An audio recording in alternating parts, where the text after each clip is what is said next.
away we go. It's the Nightcap, brought to you by Galactic Fried Chicken, right here on BearcatJournal.com, www.galacticfriedchicken.com. Go to the website, get the app. Get the app, and they will deliver right to your front door, pretty much anywhere inside the 275 loop. Or head down to Dayton, Kentucky. Get yourself some tendies, some fries, some coleslaw, some fried chicken. All of the Galactic goodness. Tell them to pump it up and save yourself 15%. Hi, Aaron. Yo. I don't want to talk about it. It's been a fun Thursday night so far. I don't want to talk about it. I have to talk about it tomorrow for 3 hours. I'm just hoping that AJ McCarron at halftime goes and puts on his uniform instead of being in street clothes. Do you not get an emergency third backup? Not the way it works anymore. I thought they had instilled that rule. You know, somebody. Well, then just put him in Browning's uniform. Somebody hit me up today. You know what would be awesome? Our guy Zach Caleros wins the Grey Cup on Sunday, and on Monday he's down at Paul Brown Stadium getting a tryout. Championship Hall of Fame quarterback. He's got to be better than Jake Browning.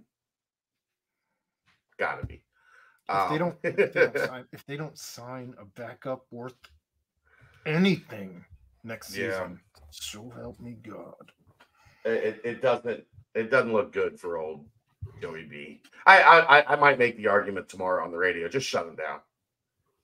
Just write this one off, shut him down, and roll it over to 2024 with a better draft pick. They're toast. But anyhow, well, watch, they'll come back and, Jake Browning will be a star tonight. But anyway,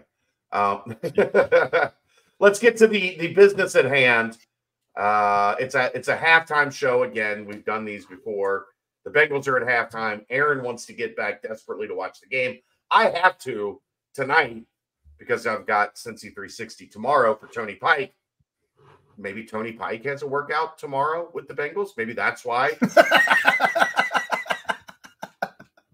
It was a late thing, right? I didn't get word that I was doing Cincy 360 until like Wednesday. So maybe, I don't know. For some reason, Tony needed an emergency day off. Good old soda pop. Something's going on. Something's up.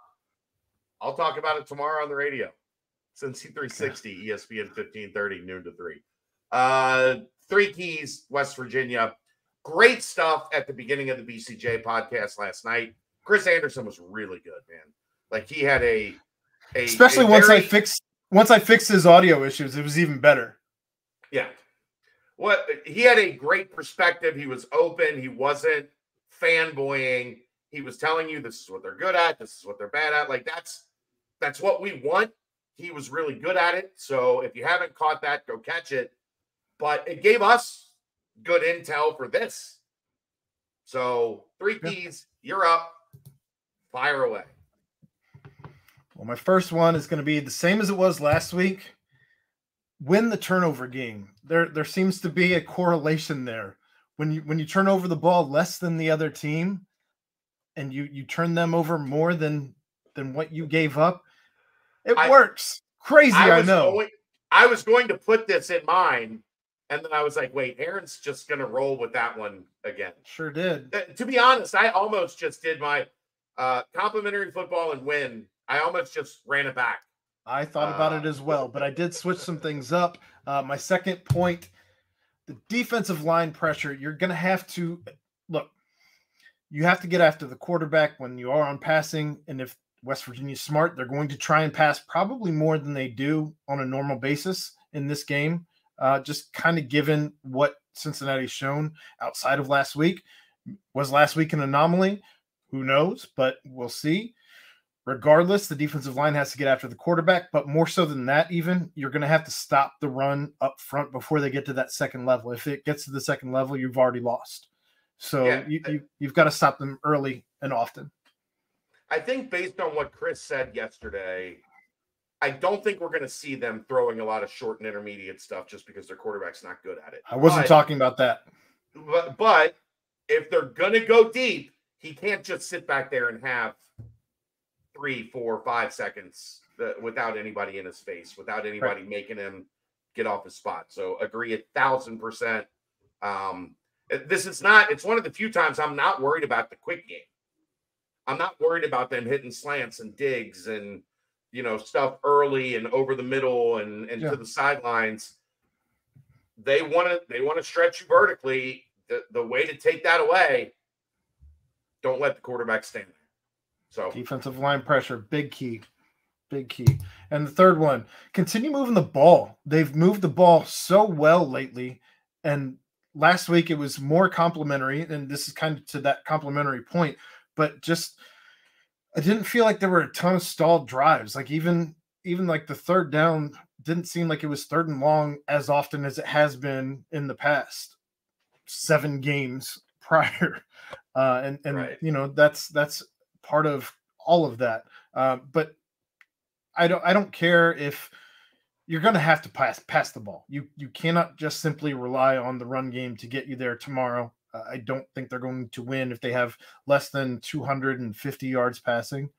They've shown they can do it with 190, 200 as long as it's timely. No, they've won 3 games. I don't know that they've shown you can win a game. Well, they've shown they can be right there without being at like 250, 300. Like I just don't know that that's a reasonable number for what we've seen from this passing game. I think that's what puts them over the top, is my point. Okay. But if you think that's what puts them over the top, then I expect you to predict a loss, because how many times have they had 250 yards passing this year? I don't feel good about tomorrow. I've been high on West Virginia all year. You love you have irrational confidence in West Virginia. They've been hot. What you got? 6-4? They were supposed to be 2-9 at this point. They played nobody they beat has had a winning record, which Cincinnati doesn't have a winning record, so